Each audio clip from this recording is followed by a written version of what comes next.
రెచ్చగొట్టే వ్యాఖ్యలు చేయడం ద్వారా రాళ్ల దాడులు జరిగేలా వ్యవహరించారని, సంఘ విద్రోహ శక్తులను తయారు చేసే ఉమ్మడి పార్టీల నేతల పేర్లను తాము కూడా బ్లాక్ బుక్లో రాసుకుంటామని వైసీపీ యువనేతలు అజయ్ కుమార్, పసుపులేటి సురేష్లు ఆగ్రహం వ్యక్తం చేశారు. తిరుపతి ప్రెస్ క్లబ్లో సోమవారం మీడియా ముందు వీరు మాట్లాడుతూ టీడీపీ వారు రెడ్ బుక్ పెట్టారని గుర్తు చేశారు. ఈ బుక్కు బెదిరింపులకు తాము బెదరబోమన్నారు. ఈ మధ్యకాలంలో ఓ రక్షక భటుడి కన్నుపోవడానికి ఈ రెచ్చగొట్టే మాటలే కారణమైందన్నారు. కానిస్టేబుల్ను కనీసం పరామర్శించే దిక్కు కూడా ఉమ్మడి పార్టీల నేతలకు లేదా అని ప్రశ్నించారు. ఇకపై రెచ్చగొట్టే మాటలు మానుకోవాలని హెచ్చరించారు.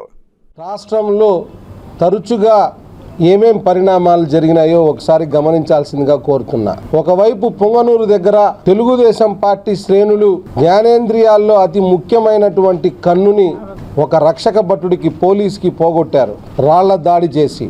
ఆ రాళ్ల దాడి చేసి ఆయన కన్ను పోతే అటు జనసేన పార్టీ వాళ్ళు కానీ ఇటు తెలుగుదేశం పార్టీ వాళ్ళు కానీ ఒక్కరైనా ఆ కుటుంబానికి జరిగిన అన్యాయం పట్ల కనీసం స్పందించిన దాఖలాలు ఏమైనా ఉన్నాయా? ఆ కుటుంబం ఈరోజు ఒంటి కన్నుతో ఆ పోలీస్ ఆయన బతుకుతా ఉన్నాడు. కనీసం చంద్రబాబు నాయుడు అయినా ఆయన పార్టీ శ్రేణులు చేసినటువంటి దాన్ని తప్పు అని చెప్పి ఖండించిన దాఖలాలు ఉన్నాయా? సందర్భం అన్నా ఉందా? కనీసం పవన్ కళ్యాణ్ అయినా ఇట్లా పోలీసుల మీద అకారణమైన దాడి చేసి వజ్రావ్యాన్ని పగలగొట్టి ఒక పోలీస్కి కన్ను పోవడానికి కారణమైన మా కార్యకర్తలని పార్టీ నుంచి సస్పెండ్ చేస్తున్నామనో లేదో మమ్మల్ని మన్నించమని కోరుతున్నామో అనేసి ఒక స్టేట్మెంట్ అన్నా ఇచ్చినారా?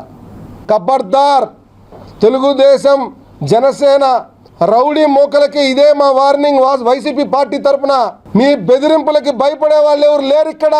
మా నాయకుడు ప్రజలకు సేవ చేయమన్నాడని చెప్పి ఆ ప్రజాక్షేత్రంలో ప్రజలకి సేవ చేసే కార్యక్రమం మీద మేము ఉన్నాం. కానీ మీరు పదే పదే మమ్మల్ని రెచ్చగొట్టే కార్యక్రమాల్లో ఉన్నారు. మీరు గుర్తుపెట్టుకోవాలి.